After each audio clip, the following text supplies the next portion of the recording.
Olá, meus amigos do Adventismo Vivo, sejam muito bem-vindos a mais um estudo da Bíblia por meio deste guia de estudos aqui, a lição da Escola Sabatina.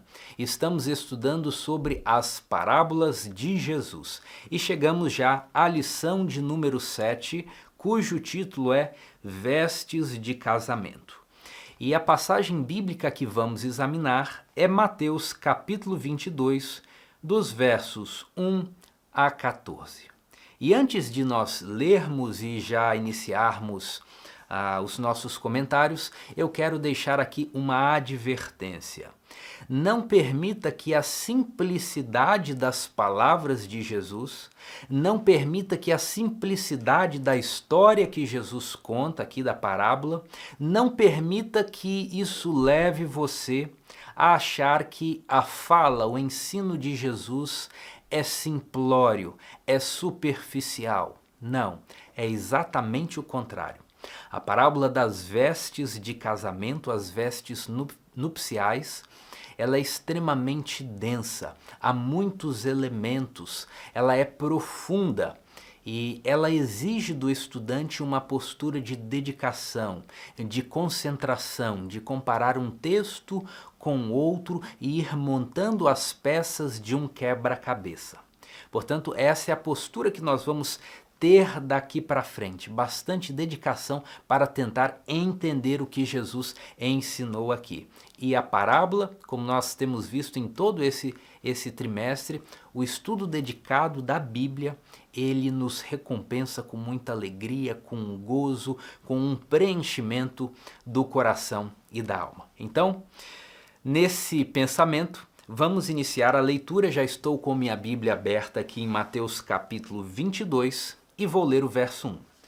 De novo, entrou Jesus a falar por parábolas, dizendo-lhes: O reino dos céus é semelhante a um rei que celebrou as bodas de seu filho. Você sabe o que significa a palavra bodas? Bodas é equivalente a casamento. O verso 2 diz que o rei celebrou as bodas, o rei celebrou o casamento de seu filho.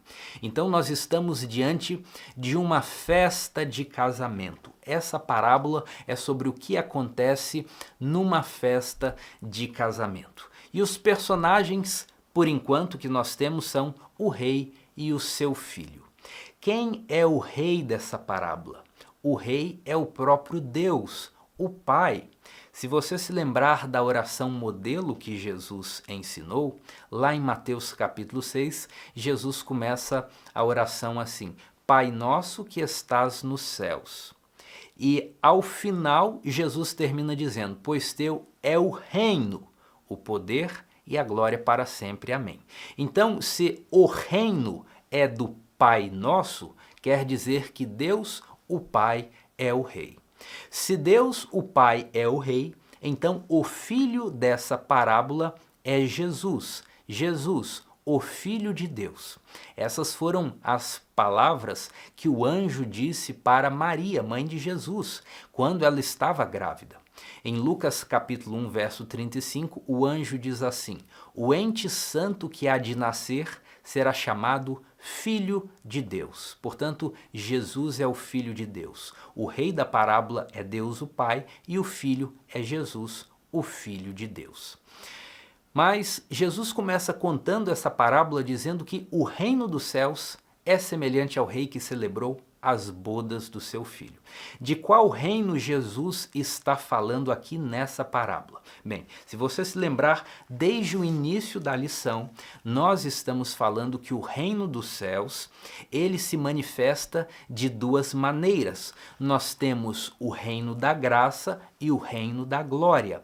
Nós estudamos isso em todas as semanas até aqui e nós vamos repetir mais uma vez agora. Nessa parábola aqui das vestes nupciais, de qual reino Jesus está falando? Jesus está falando dos dois reinos, tanto o reino da graça quanto o reino da glória, e nós já vamos entender isso. Mas apenas para refrescar a nossa memória, Jesus falou do reino da graça lá em Lucas capítulo 17. O texto diz assim: interrogado pelos fariseus sobre quando viria o reino de Deus, Jesus lhes respondeu: não vem o reino de Deus com aparência visível, nem dirão, ei-lo aqui ou lá está, porque o reino de Deus está dentro de vós.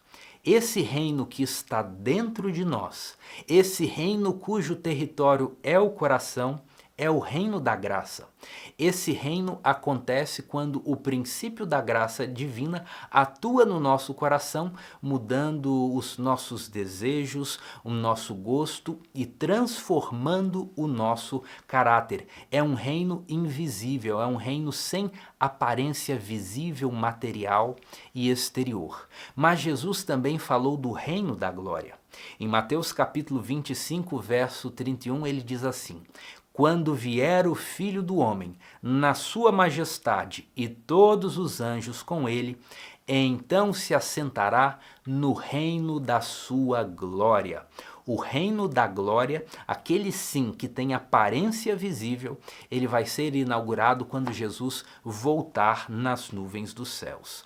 Agora, ainda aqui no verso 2, porque o reino de Deus é ilustrado nessa história que Jesus conta por meio de uma festa de casamento. Você entendeu essa pergunta? Eu vou repetir. Por que o reino de Deus é ilustrado por meio de uma festa de casamento? O que uma festa de casamento tem a ver com o reino de Deus? Bem, em uma festa de casamento, a celebração é feita por meio da comida. As pessoas comem juntas, as pessoas se banqueteiam pela comida que é oferecida pelos noivos, ou pelo pai do noivo, ou pelo pai da noiva, ou pelas famílias em conjunto. Existe um banquete na festa de casamento. Toda festa de casamento é assim. Agora veja que interessante, a inauguração, a implantação do reino messiânico, daquele reino da glória que Jesus vai estabelecer quando ele retornar, a implantação desse reino messiânico aparece na Bíblia associada a um banquete.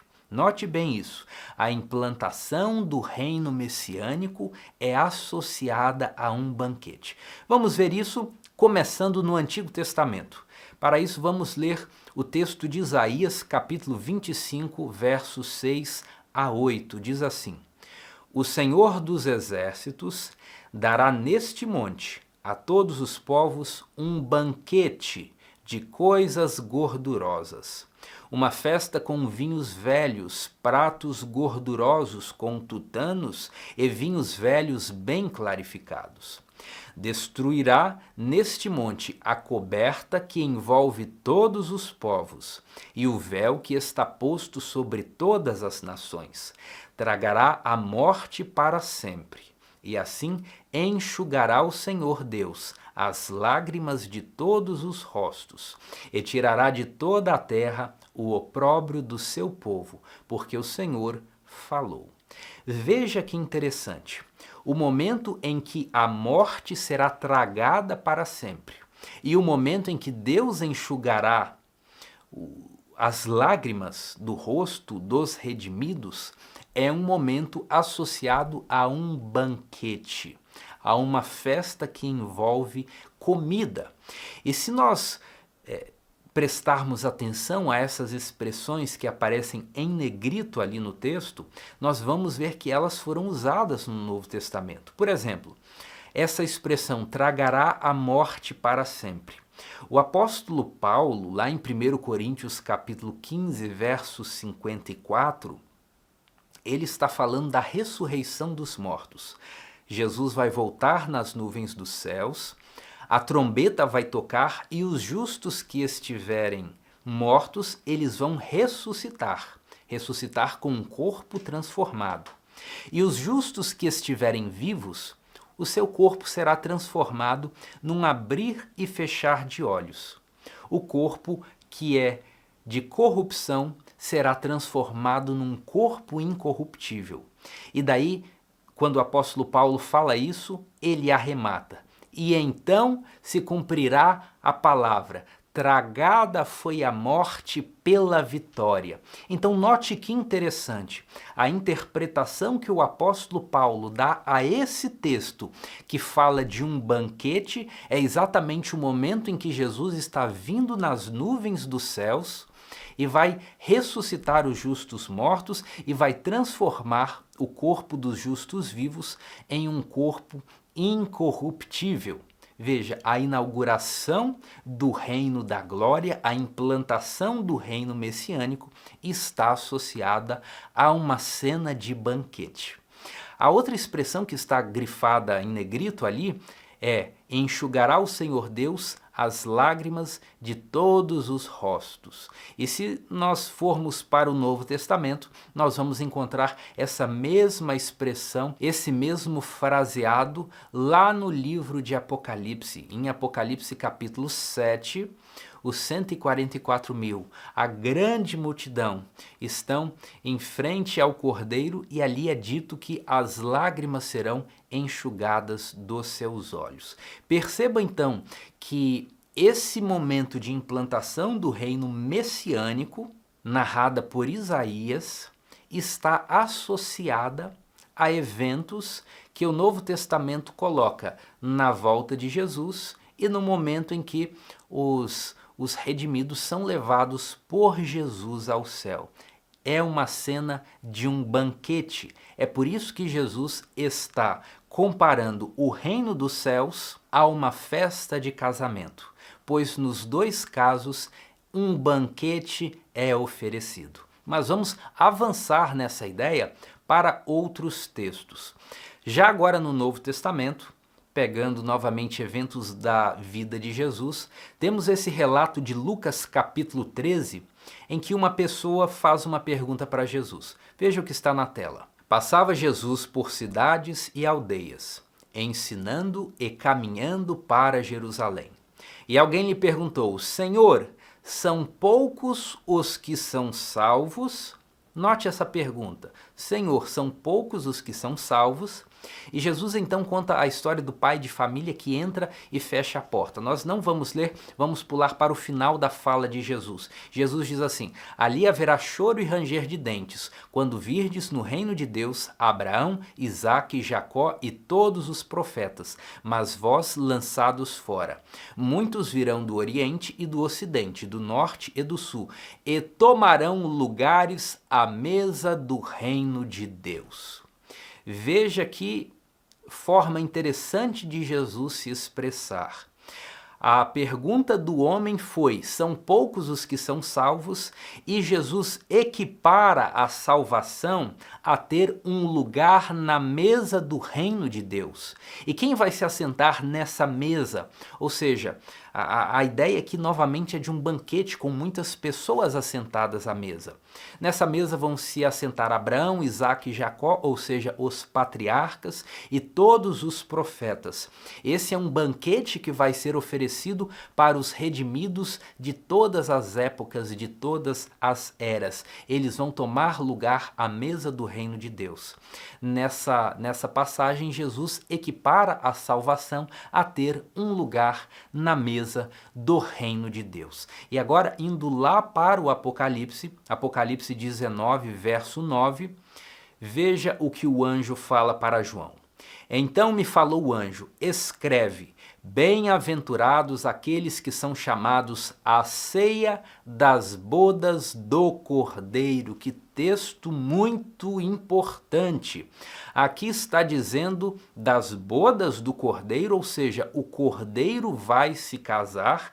Quem é o Cordeiro?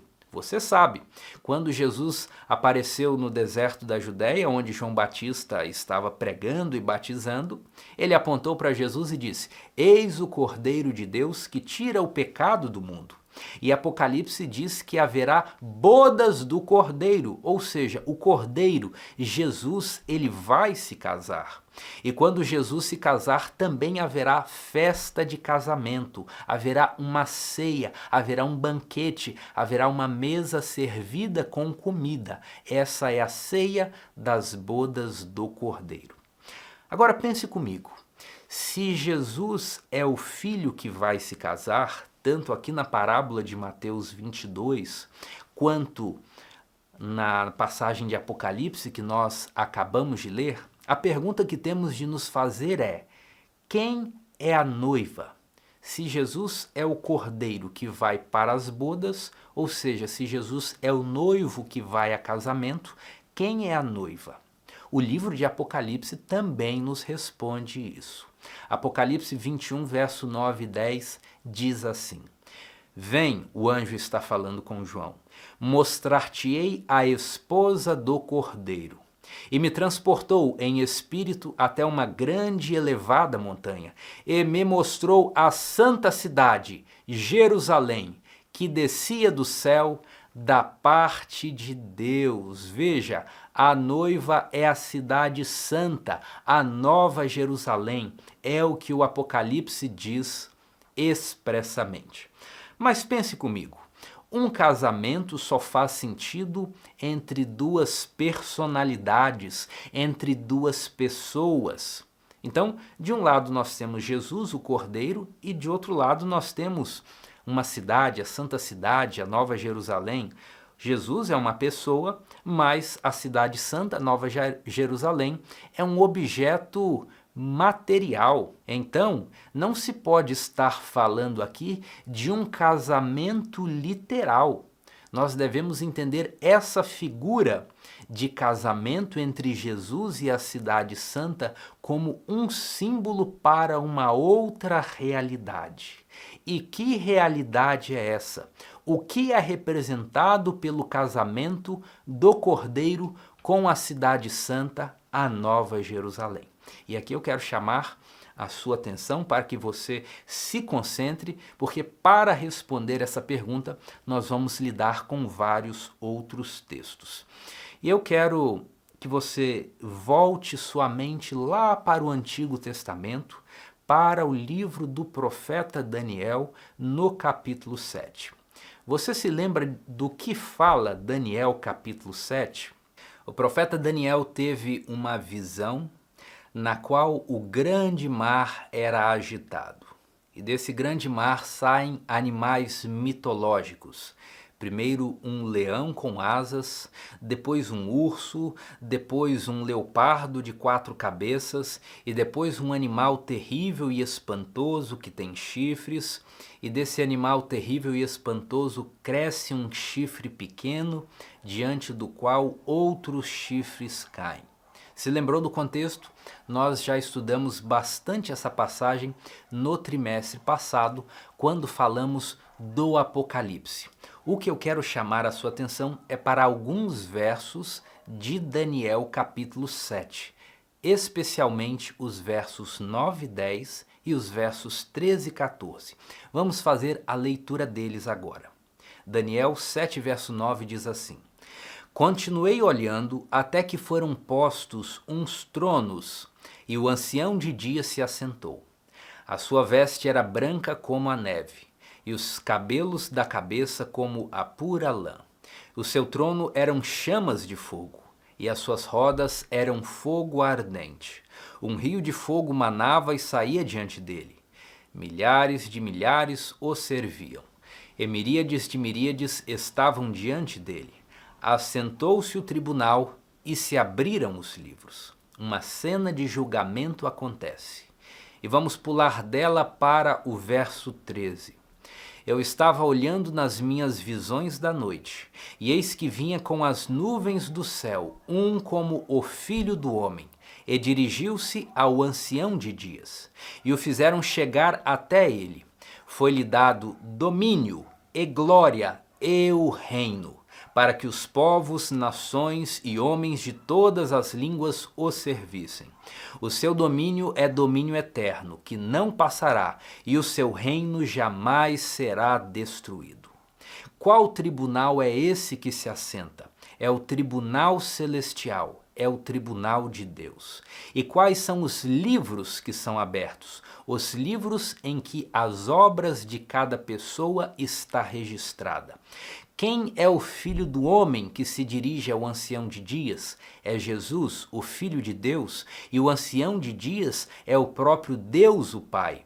E quando Jesus se dirige ao Pai, o Pai dá para Jesus o domínio, a glória e o reino.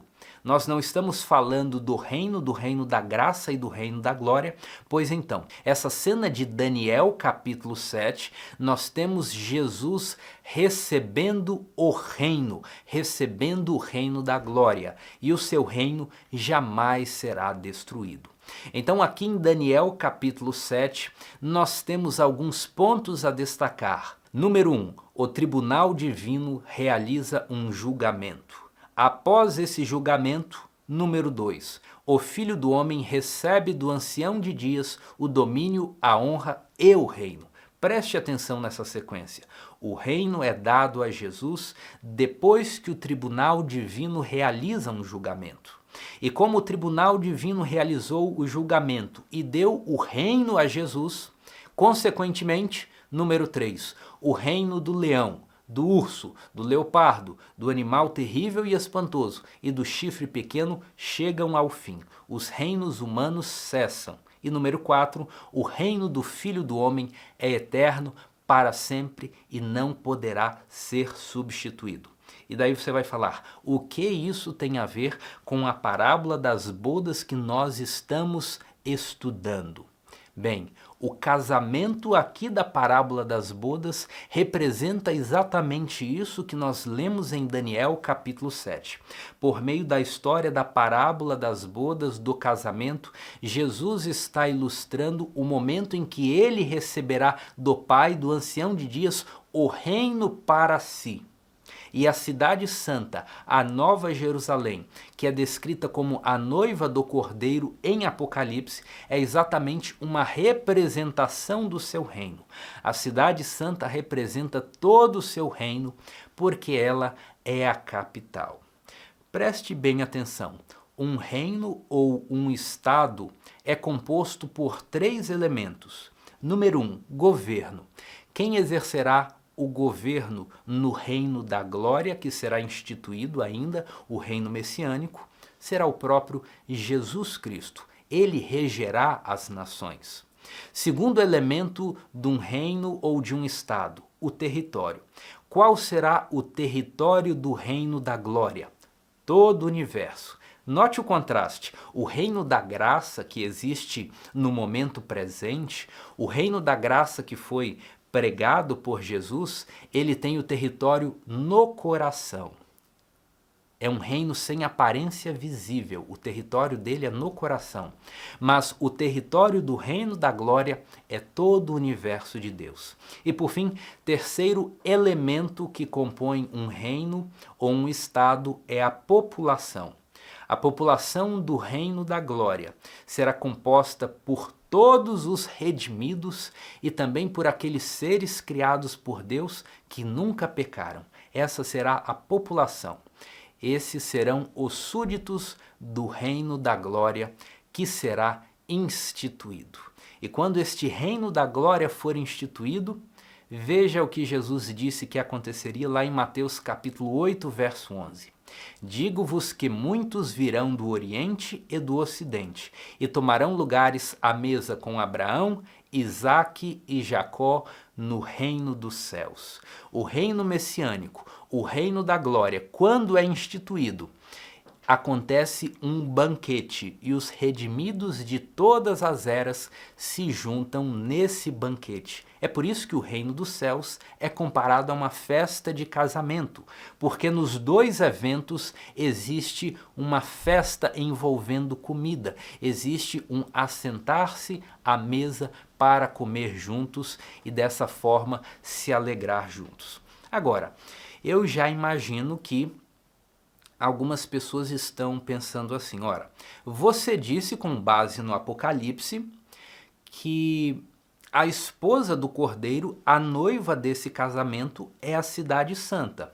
Ora, mas a Bíblia também não ensina que Jesus vai se casar com a igreja sendo considerada como o conjunto de indivíduos? Para entendermos isso, vamos a esse próximo tópico, que é o seguinte: metonímias da recepção do reino por Jesus. Nós já vimos que um reino ou um estado é composto de 3 elementos. Número 1, governo, território e população. Com isso em mente, vamos ver o que é uma metonímia. Metonímia é uma figura de linguagem em que se utiliza um termo no lugar do outro. Uma das metonímias mais comuns é quando usamos a parte de uma coisa para fazer referência a ela de forma completa, para fazer referência ao todo.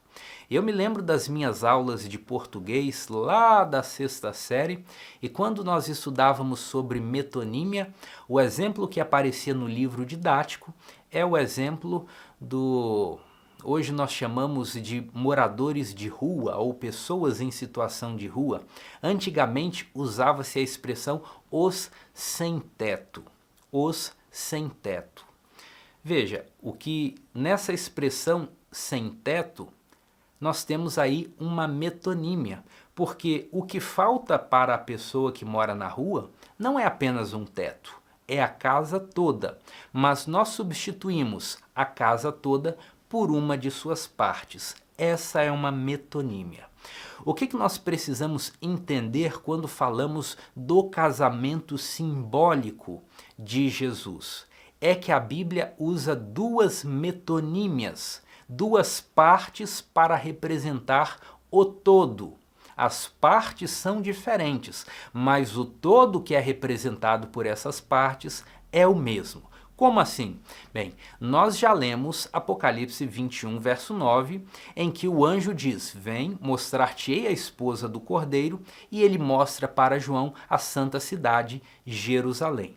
Perceba que nesse texto de Apocalipse capítulo 21 existe uma metonímia da parte pelo todo. Pois uma parte do território do reino, qual parte é essa? A capital, a cidade santa. Uma parte do território representa o todo do reino. É por isso que nós falamos de metonímia, da parte pelo todo. O elemento que está em ênfase nesse verso é o elemento território, o elemento número 2 da composição de um reino ou estado. Agora, se nós formos para outro texto, por exemplo, 2 Coríntios capítulo 11, verso 2, o apóstolo Paulo diz assim: porque zelo por vós com zelo de Deus, visto que vos tenho preparado para vos apresentar como virgem pura a um só esposo, que é Cristo.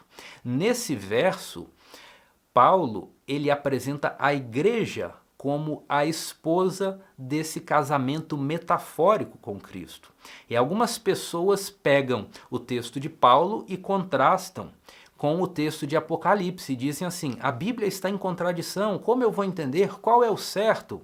Os 2 estão certos. São 2 metonímias que usam partes diferentes para representar o mesmo todo.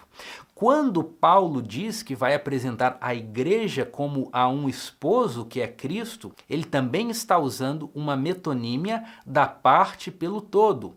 Uma parte da população, ou seja, a igreja, uma parte da população representa todo o reino, que será constituído de redimidos e de seres não caídos. A ênfase nessa segunda metonímia está no elemento número 3 de composição de um reino ou de um estado, a população. Então, nós temos 2 metonímias na Bíblia que explicam a recepção do reino por Jesus. Então perceba que se nós dissermos que a esposa é a cidade santa, ou se dissermos que a esposa é a igreja, nos 2 casos nós estamos substituindo uma parte pelo todo, que é o reino. Na verdade, o casamento de Jesus é um símbolo para a sua recepção do reino da glória. O reino é passado de Deus, o Pai, para Jesus, o Filho, e isso é representado pela cena do casamento.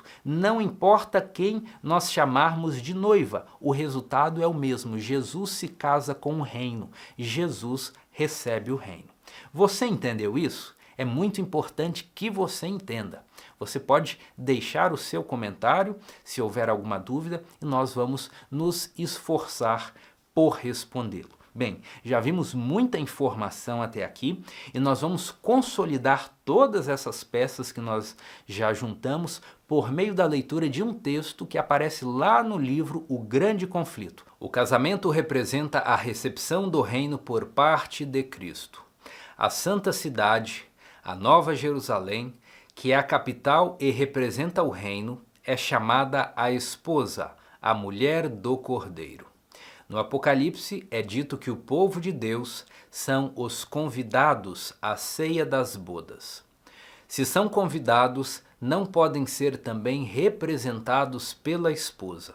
Cristo, conforme foi declarado pelo profeta Daniel, receberá do ancião de dias, no céu, o domínio e a honra e o reino. Receberá a Nova Jerusalém, a capital de seu reino, adereçada como uma esposa ataviada para o seu marido. Tendo recebido o reino, ele virá em glória, como Rei dos Reis e Senhor dos Senhores, para a redenção de seu povo, que deve assentar-se com Abraão, Isaque e Jacó à sua mesa, em seu reino, a fim de participar da ceia das bodas do Cordeiro. Então esse texto unifica todas as informações que nós vimos até aqui. Cristo, na figura de um casamento, ilustra o reino que ele receberá de seu Pai. O rei da parábola é Deus o Pai, o filho que vai se casar é Jesus, o Filho de Deus, e o reino que é representado nessa parábola é tanto o reino da graça quanto o reino da glória. Nós já vimos um pouco da expressão desse reino da glória na parábola e logo em seguida vamos ver também sobre o reino da graça. Então vamos continuar a leitura agora no verso 3. Então o rei enviou seus servos a chamar os convidados para as bodas, mas estes não quiseram vir. Imagine o que é ser convidado para uma festa promovida pelo rei e dizer que você não vai.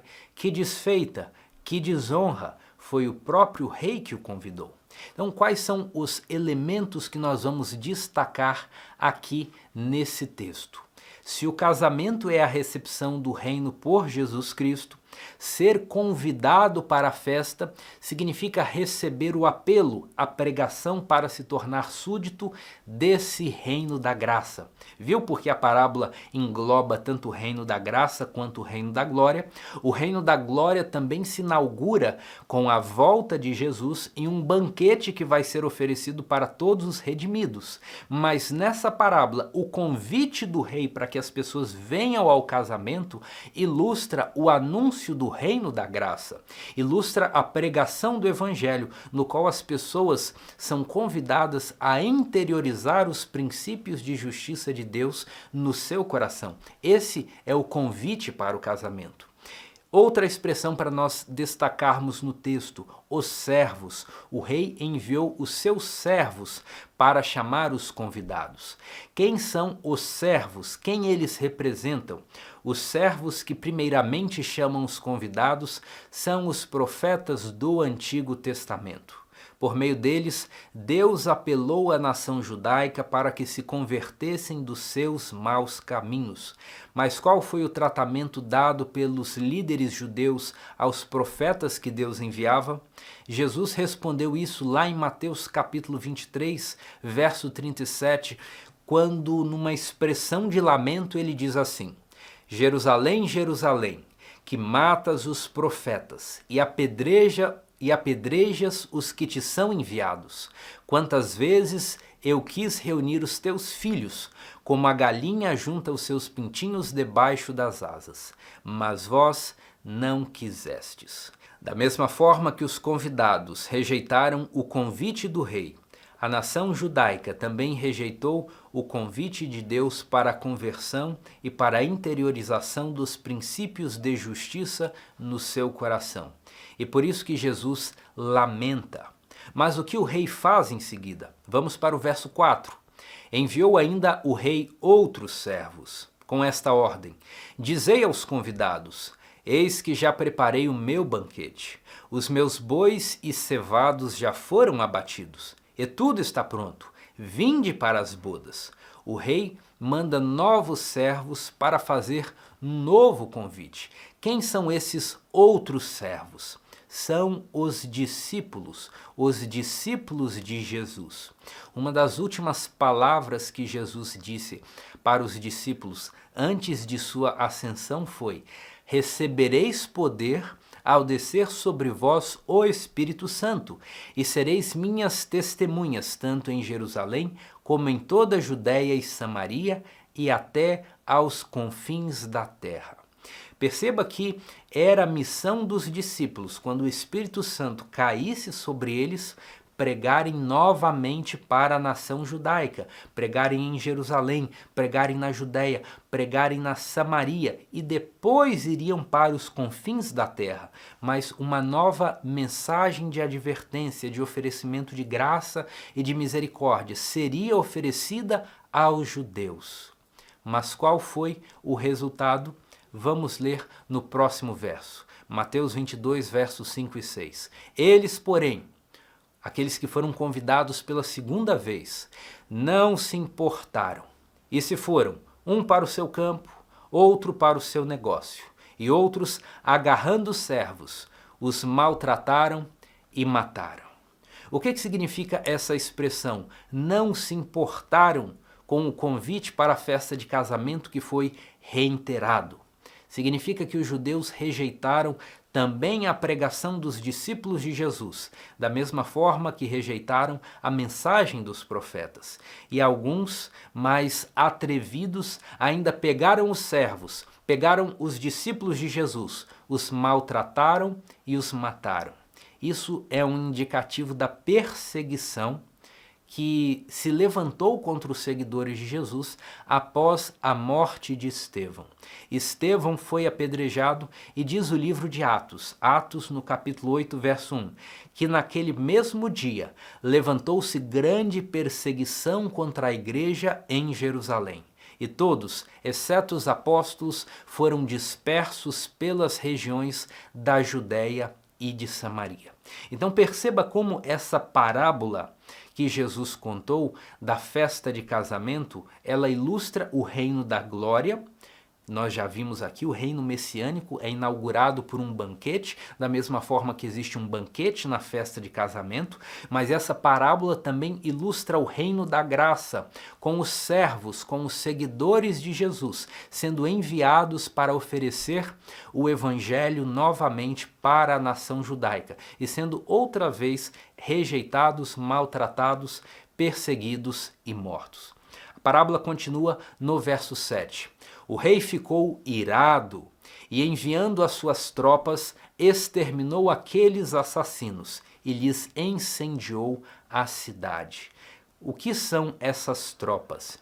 Essas tropas que o rei da parábola envia, elas são uma representação dos soldados romanos, da legião romana, que fez um cerco a Jerusalém, e esse cerco culminou no incêndio e na destruição da cidade de Jerusalém no ano 70 depois de Cristo, sob a supervisão do general Tito.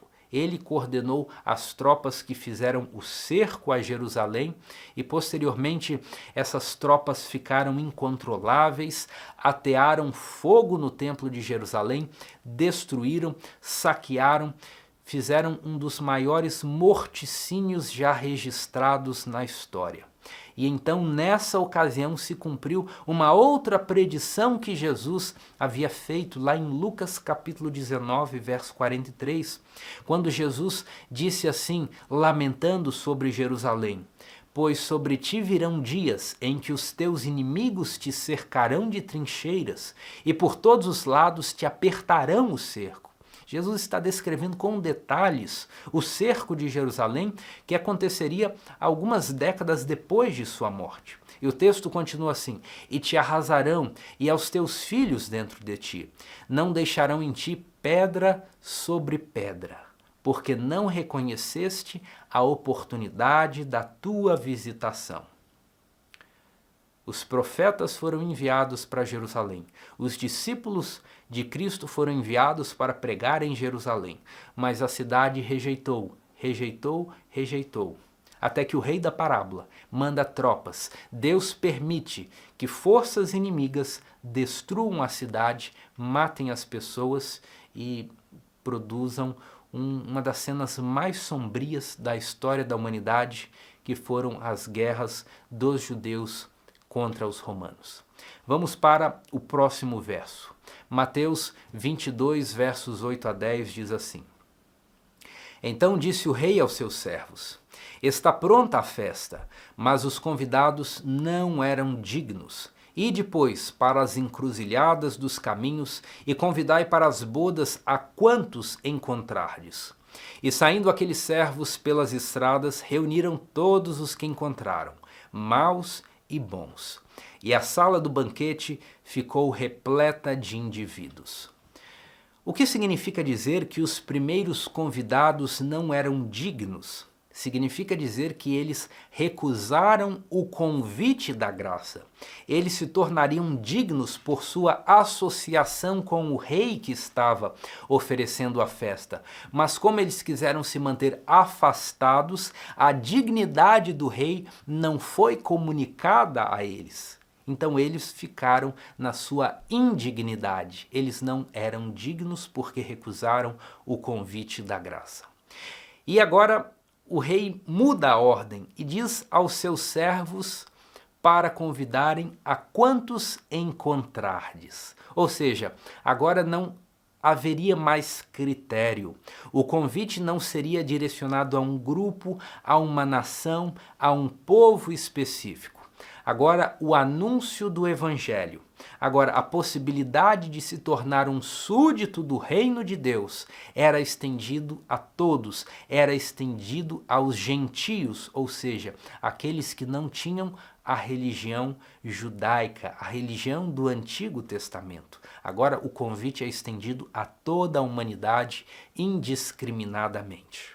E quando os servos, os mensageiros de Deus, os pregadores, vão lançando esse convite, é dito que na sala do banquete entram maus e entram bons.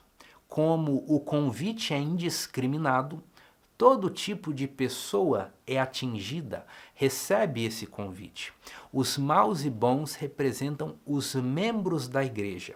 Eles atendem o convite, eles querem presenciar a cena do reino messiânico sendo dado para Jesus. Mas ainda neste mundo, no estado atual da igreja, ela é composta por maus e bons. Você se lembra da parábola do trigo e do joio que nós estudamos há pouco tempo? O trigo e o joio crescem juntos. Assim também é na igreja. Há maus e bons, e eles permanecem juntos até o fim do mundo, até a consumação dos séculos, até a colheita. Por que há maus e bons na igreja? Porque alguns estão interessados nas comidas do banquete. Eles gostam das belas palavras de ver Jesus sendo apresentado como seu Salvador, aquele que lhes perdoa os pecados, aquele que responde à salvação. Eles estão interessados nos benefícios que podem tirar de Jesus. Mas eles não estão interessados em serem súditos do reino, em serem submissos à vontade do rei. E por isso, alguns são chamados de bons e outros continuam maus até o final. Mas o texto continua. Vamos lá para o verso 11. Mateus 22, a partir do verso 11, diz assim: Entrando, porém, o rei, para ver os que estavam à mesa, notou ali um homem que não trazia veste nupcial e perguntou-lhe: Amigo, como entraste aqui sem a veste nupcial? E ele emudeceu, ficou sem palavras. Então ordenou o rei aos serventes: amarrai-o de pés e mãos e lançai-o para fora, nas trevas. Ali haverá choro e ranger de dentes. Quais expressões nós vamos destacar aí nesses versos? Uma expressão extremamente importante é ali quando diz assim: o rei entrou para ver os que estavam à mesa. O rei foi ver, o rei foi olhar quem eram aqueles convidados. Essa expressão, ver os que estavam à mesa, ela indica que o rei, que é Deus, faz uma verificação, faz uma investigação naqueles que aceitam o seu convite. Ou seja, antes que o banquete seja servido, antes do banquete na inauguração do reino messiânico, antes da inauguração do reino da glória, existe um processo de investigação. Isso é o que nós chamamos de juízo investigativo. Os adventistas, eles são acusados de serem uma seita porque dizem que existe um juízo pré-advento, um juízo investigativo. Mas veja que esse é o ensino claro da parábola que Jesus contou aqui. E não apenas desta parábola, mas também de outras parábolas que Jesus contou. Antes que seja oferecido o banquete do reino messiânico, existe um processo de investigação. O rei vem observar quem são os convidados que estão no recinto e se aqueles convidados podem ficar ali ou não. E nós podemos ir até mais longe. Você se lembra que no início do vídeo nós lemos alguns versos de Daniel capítulo 7? Essa mesma sequência de eventos também está exposta lá em Daniel capítulo 7. Em Daniel capítulo 7, o Filho do Homem recebe o reino do ancião de dias. E qual é a sequência dos eventos em Daniel capítulo 7? Em primeiro lugar, o tribunal se assenta, os livros são abertos, uma cena de julgamento ocorre e depois o reino é dado ao Filho de Deus. Portanto, antes que os remidos possam comer do banquete do reino da glória, um juízo acontece, uma investigação das obras e das ações de cada um tem lugar. E nós poderíamos complementar essa verdade de que o juízo, um juízo investigativo, ele precede a festa de casamento, o juízo investigativo precede o banquete da inauguração do reino messiânico. Nós podemos ampliar essa ideia ainda com base em outros textos bíblicos.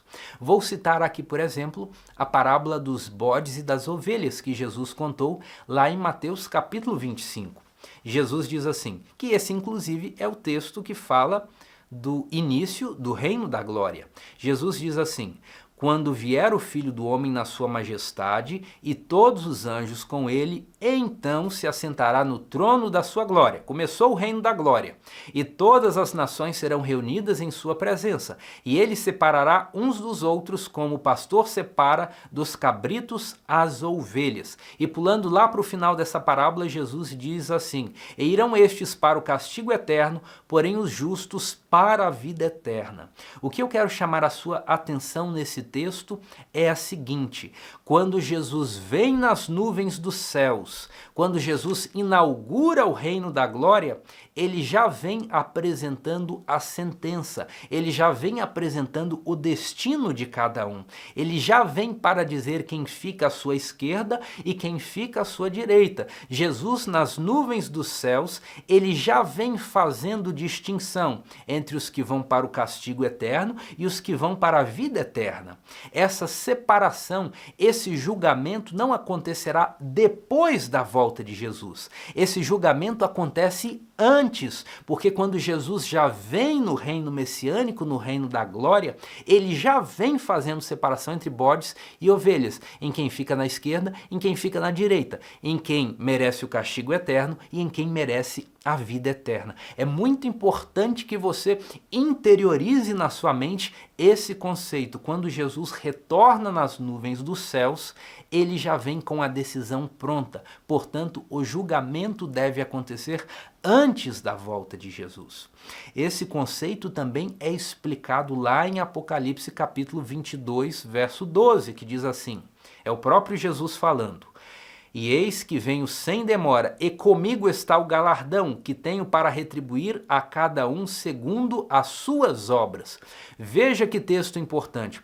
O que é o galardão que Jesus vem trazer? Galardão significa prêmio, recompensa. Então perceba que esse texto ensina que o prêmio, a recompensa de cada um já está definido antes da inauguração do reino da glória, antes da segunda vinda de Jesus. Portanto, em conclusão, o julgamento antecede a volta de Jesus. E nós cremos que este julgamento, com base em Daniel 8,14, teve o seu início lá no ano de 1844. E em breve essa obra de juízo vai terminar. E quando o tribunal celestial acabar as suas deliberações, então o reino será entregue a Jesus e ele virá buscar os seus súditos para a ceia das bodas do Cordeiro, para o grande banquete celestial que reunirá os redimidos de todas as eras. Agora, voltando novamente ao texto da parábola de Mateus capítulo 22, nós já pensamos aí do texto essa expressão, quando o rei vem ver os que estavam à mesa, o rei vem fazer uma verificação, uma investigação, uma cena de julgamento. Agora, nós precisamos destacar outra expressão.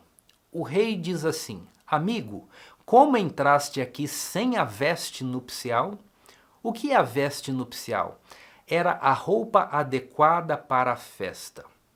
E é exatamente essa roupa que é o objeto da investigação do rei. É exatamente essa roupa que vai ser julgada pelo rei. Então, a roupa é um símbolo do que Deus vai examinar no seu grande julgamento. Hoje em dia, quando nós recebemos um convite de casamento, às vezes vem escrito assim: traje, esporte fino, traje social, traje de gala, e você deve se adequar àquele tipo de vestimenta para não fazer feio na festa, ou para não aborrecer os noivos, para não aborrecer os pais que estão dando aquela festa. Assim também é na história que Jesus contou. Era necessário uma adequação do vestuário para ser aceito naquele local. Então, agora, partindo para decifrarmos o símbolo, o que as vestes representam? Qual é o significado das vestes nessa parábola? Bem, toda a Bíblia utiliza as vestes como um símbolo. Símbolo de quê? Do estado de justiça ou de injustiça do ser humano diante de Deus. Então, memorize isso. As vestes representam o estado de justiça ou de injustiça do ser humano diante de Deus. Isso nós podemos ver logo no primeiro livro da Bíblia. O livro de Gênesis fala sobre vestes. Depois que o ser humano pecou, Deus chama por Adão e ele responde assim: "Ouvi a tua voz no jardim, e porque eu estava nu, tive medo e me escondi." A nudez de Adão e Eva representam o seu estado de injustiça, porque eles se rebelaram contra a orientação de Deus. Gênesis 3:7 diz assim: "Depois do pecado de Adão e Eva, abriram-se então os olhos de ambos, e percebendo que estavam nus, coseram, ou seja, costuraram folhas de figueira e fizeram cintas para si." Eles fizeram tangas, passaram a usar tangas para tentar se cobrir. O que essa segunda situação ilustra? aquilo que nós chamamos de justiça própria ou justiça aos próprios olhos. Mas a justiça aos próprios olhos humanos é injustiça diante dos olhos de Deus. O que acontece aqui? O ser humano, ele olha para a norma de Deus, que é muito elevado, o padrão de Deus é altíssimo.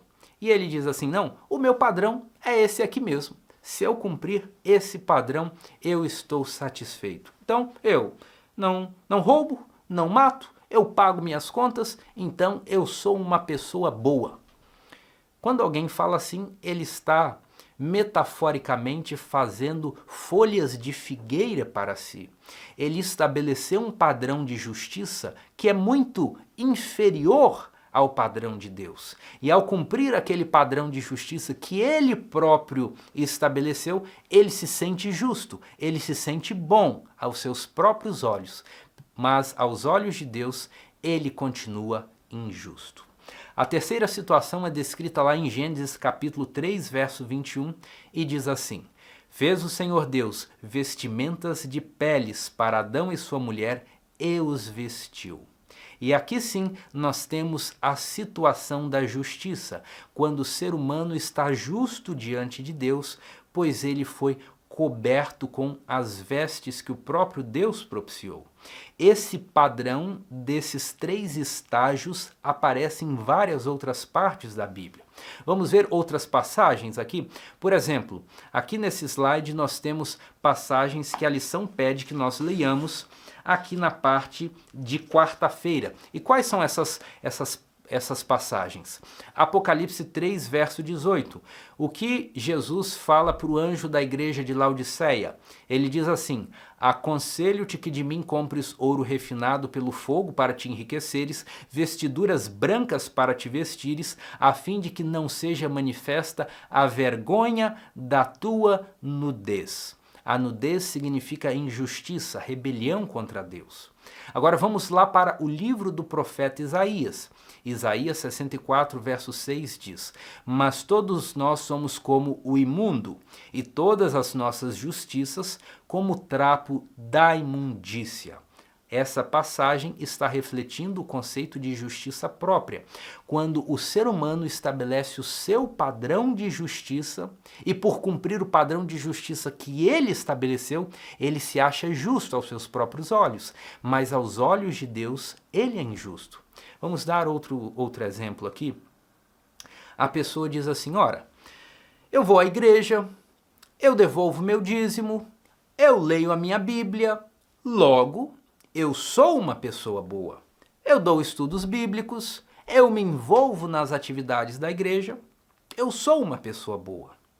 Agora note o seguinte, o que nós temos nesse caso é uma redução da lei de Deus. É uma redução do padrão de justiça de Deus. E, portanto, quando uma pessoa age com base em critérios que ela mesma estabeleceu, isso é chamado de justiça própria. É isso que o profeta Isaías chama de trapo de imundícia. Essa pessoa não está completamente nu. Ela está vestida, mas vestida com trapos de imundícia. Entenda bem essa passagem. Muitas pessoas usam esse texto de Isaías para dizer assim, viu? Nada que o ser humano faz tem valor, não adianta se esforçar. Ah, então você aí que está lutando para tentar fazer um jejum, pare com isso, isso é farisaísmo, isso é esforço humano. Tudo que você fizer será como trapos de imundícia. Essa não é a interpretação correta. O que o texto de Isaías 64, verso 6, está falando é que nós não podemos reduzir o padrão de justiça de Deus, que é super elevado, que exige pureza total. Nós não podemos rebaixar esse padrão para os nossos preceitos, para o que nós entendemos ser suficientemente bom. Não, isso é justiça própria. E a justiça própria aos nossos olhos é injustiça diante de Deus. O texto de Isaías 64, verso 6, ele não está dizendo que o esforço humano é trapo de imundícia. Não. A Bíblia nunca condena o esforço humano. Pelo contrário, a Bíblia diz que o esforço é uma parte essencial da caminhada cristã. O apóstolo Paulo diz assim: eu esmurro meu corpo e o reduzo à servidão. Eu estou lutando, eu estou me esforçando contra as minhas paixões. E o próprio Jesus disse que o reino dos céus é tomado por esforço e os que se esforçam se apoderam deles. Portanto, o que Isaías está condenando ali como trapos de imundícia é quando a pessoa rebaixa os padrões de Deus aos seus próprios padrões e, por cumprir aquilo que ela crê que seja o suficiente, ela se acha justificada. Diante de Deus, isso é trapo de imundícia e não vale nada. Deus nos chama a viver uma vida de total pureza. Ele quer regenerar o nosso coração de maneira que sejamos puros e irrepreensíveis no meio de uma geração corrupta.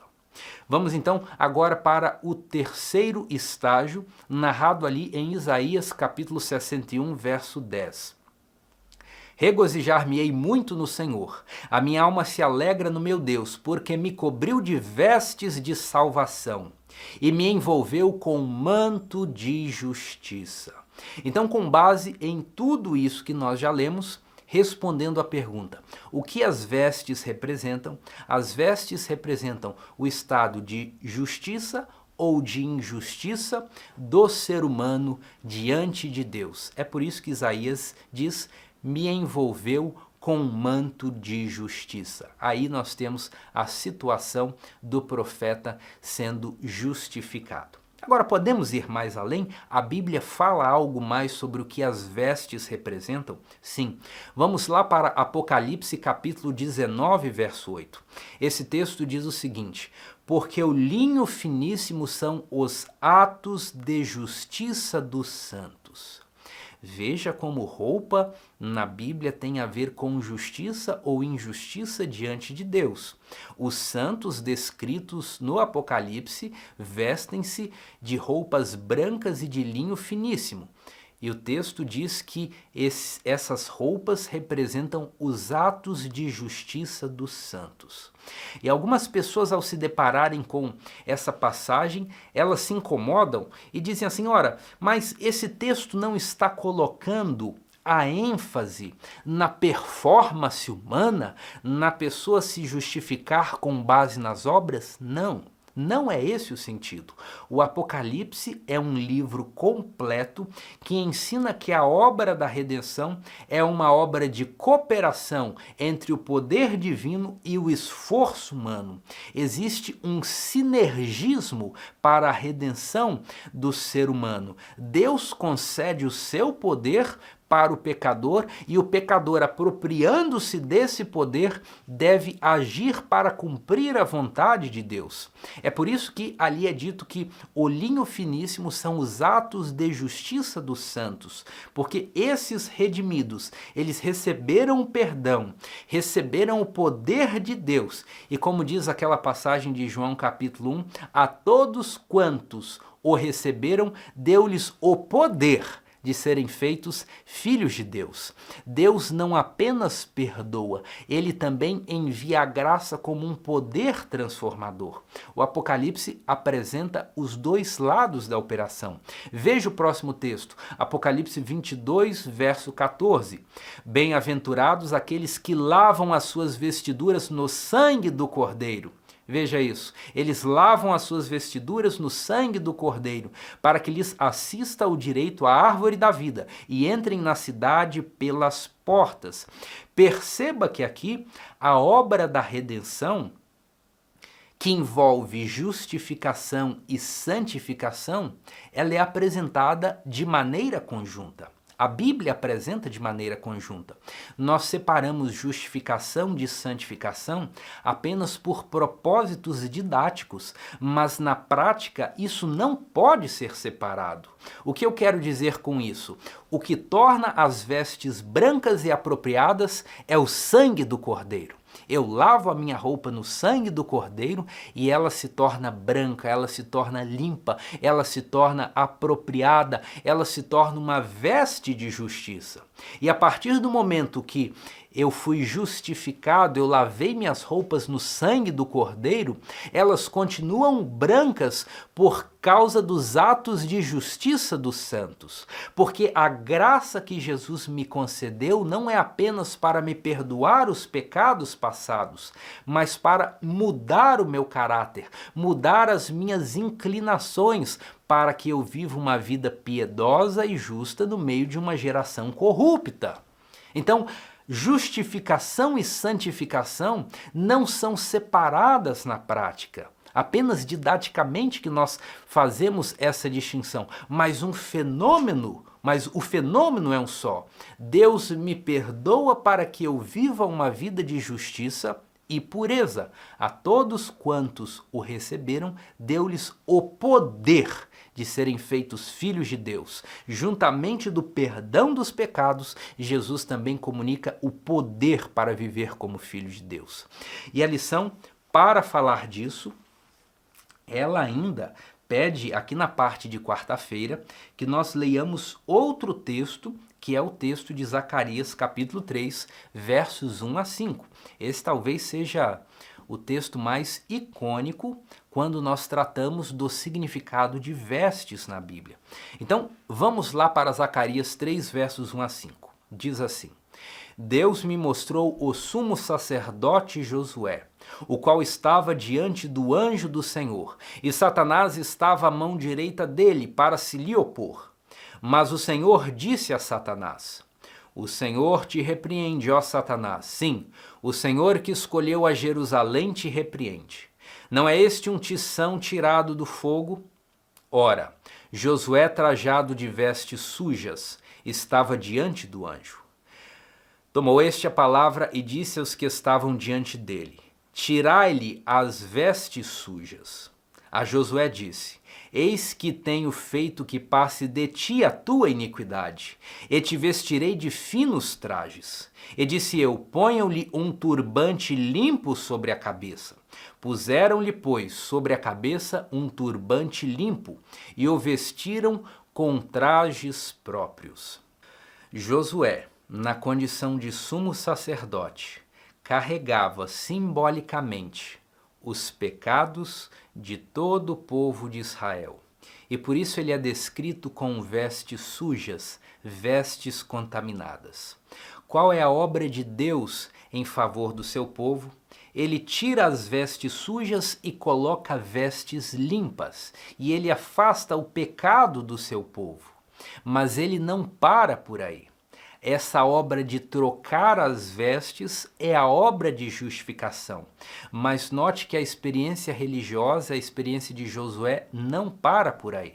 No verso 5 é dito: Ponham-lhe um turbante limpo sobre a cabeça. Puseram-lhe, pois, sobre a cabeça um turbante limpo e os vestiram com trajes próprios. E você pode perguntar, qual é a relevância de pôr um turbante na cabeça? Você sabe o que estava escrito no turbante do sumo sacerdote? Isso está registrado lá em Êxodo capítulo 28, versos 36 e 37. Veja a orientação que Deus disse: Farás também uma lâmina de ouro, e nela gravarás a maneira de gravura de sinetes. Santidade ao Senhor. Santidade ao Senhor. É isso que estava no turbante, na mitra do sumo sacerdote. E o texto continua assim: Atá-la-ás com um cordão de estofa azul, de maneira que esteja na mitra, bem na frente da mitra estará. Perceba que aquilo que o texto de Êxodo chama de mitra, o texto de Zacarias chama de turbante.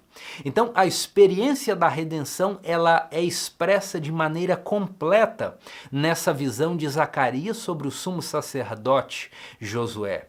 Deus atua não apenas tirando a roupa suja, ou seja, perdoando os pecados, dando uma nova oportunidade, justificando pela fé. Mas Deus também coloca na cabeça o turbante, no qual está escrito santidade ao Senhor. As duas obras, as duas operações, os dois fenômenos são concomitantes e fazem parte da mesma cena. A justificação não é separada da obra da santificação. Na visão de Zacarias, elas ocorrem juntas. Deus tira a roupa suja, coloca a roupa nova, justificação, e põe na cabeça um turbante, porque aquele que Deus perdoa, ele também deseja mudar a mente, introduzir na mente e no coração santidade ao Senhor, vida pura, vida justa, não porque o homem tenha os seus próprios méritos na obediência, mas porque a graça se manifesta como o perdão dos pecados e também como um poder que transforma o coração. A todos quantos receberam, deu-lhes poder para serem feitos filhos de Deus. A graça se manifesta como um poder que regenera o coração. Esse é o ensino de Tito, capítulo 2, verso 11, porque a graça de Deus se manifestou salvadora a todos os homens. E o que essa graça faz? Verso 12, ela nos ensina a, renunciando à paixão e à impiedade, vivamos no presente século de maneira justa, pura e piedosa, aguardando a bem-aventurada volta do Senhor Jesus. A graça perdoa os pecados e a graça regenera o coração e a graça purifica as nossas ações para que nós vivamos em santidade diante de Deus. E a lição aqui na parte de quarta-feira faz uma pergunta provocativa a esse respeito. Se apenas as vestes de Cristo podem nos habilitar às bodas, não precisamos fazer mais nada quanto à nossa caminhada espiritual? É claro que precisamos, porque, como acabamos de ver, a obra de redenção é uma obra de cooperação entre o poder divino e o agente humano. Deus nos concede a graça como perdão dos pecados passados e como poder para viver uma vida limpa. E o ser humano deve se apoderar desse poder que Deus consegue e se esforçar por fazer o bem. É por isso que as vestes brancas são brancas porque foram lavadas no sangue do Cordeiro, mas as vestes de linho finíssimo também são os atos de justiça dos santos, porque a experiência cristã é uma experiência de justificação e santificação que estão andando de mãos dadas e são indissociáveis. Cristo nos justifica pela fé para que possamos viver em santidade. Vamos seguir aqui o nosso estudo para o verso final da parábola. Mateus capítulo 22, verso 14 diz assim: porque muitos são chamados, mas poucos escolhidos. O que significa dizer que muitos são chamados? Significa dizer que o convite do Evangelho é para todos, não há distinção de nacionalidade, não há distinção de grupos, de classes, todos são convidados para receberem o Evangelho. O reino da graça está chamando a todos. E o livro do Apocalipse também ensina isso. Sabe o que Jesus disse lá em Apocalipse 22, 17? Ele disse: aquele que tem sede, venha. E quem quiser, olha só, quem quiser, receba de graça a água da vida. O convite do Evangelho é para todos, é para quem quiser. Por isso muitos são chamados. Mas porque poucos são escolhidos, porque poucos querem uma vida de abnegação e de renúncia. Lá em Mateus capítulo 7, verso 14, Jesus comparou o caminho da vida cristã a um caminho apertado, a uma porta estreita, e ele disse assim: e porque estreita é a porta e apertado o caminho que conduz para a vida, poucos são os que acertam com ela. O caminho de Jesus é um caminho que exige abnegação e renúncia, e por isso poucos são os que atendem esse convite. A boa notícia é que esse convite também está estendido para todos nós, para mim e para você. E eu venho trazer uma palavra de ânimo. Talvez você tenha andado cansado na luta contra o pecado. Talvez você tenha desistido das coisas espirituais porque acha que não compensa mais. E eu digo, não desista. A festa está próxima de começar. Em breve haverá o banquete celestial da inauguração do reino messiânico. E você precisa estar preparado para entrar nessa festa. Você tem pecados, você tem acariciado comportamentos de rebelião contra Deus. Confesse agora mesmo seus pecados. Ele te perdoará instantaneamente. E nos livros de registro do céu, ao lado do seu nome, Jesus vai bater um carimbo, no qual está escrito: perdoado. Você será justificado pela fé. E Deus concederá poder para você andar em novidade de vida. Ele troca sua roupa suja por uma roupa limpa e põe na sua cabeça um turbante limpo, no qual está escrito: santidade ao Senhor. Ele enviará os anjos para afastarem os anjos maus do seu redor, para que a atmosfera celestial possa envolver você. E assim os seus pensamentos vão sendo transformados, os seus gostos serão mudados, e aquilo que hoje você gosta, você passará a odiar. E aquilo de que hoje você não gosta, você passará a amar, porque a graça de Cristo operará no seu coração. Você se tornará aqui um súdito do reino da graça. E quando Jesus vier nas nuvens do céu, você será levado para o reino da glória. Esse é o meu propósito, que seja o seu. Fique firme, mantenha a fé, não desista. Em breve nos encontraremos no grande banquete celestial. Que Deus abençoe você e nos vemos na semana que vem no próximo estudo. Até lá!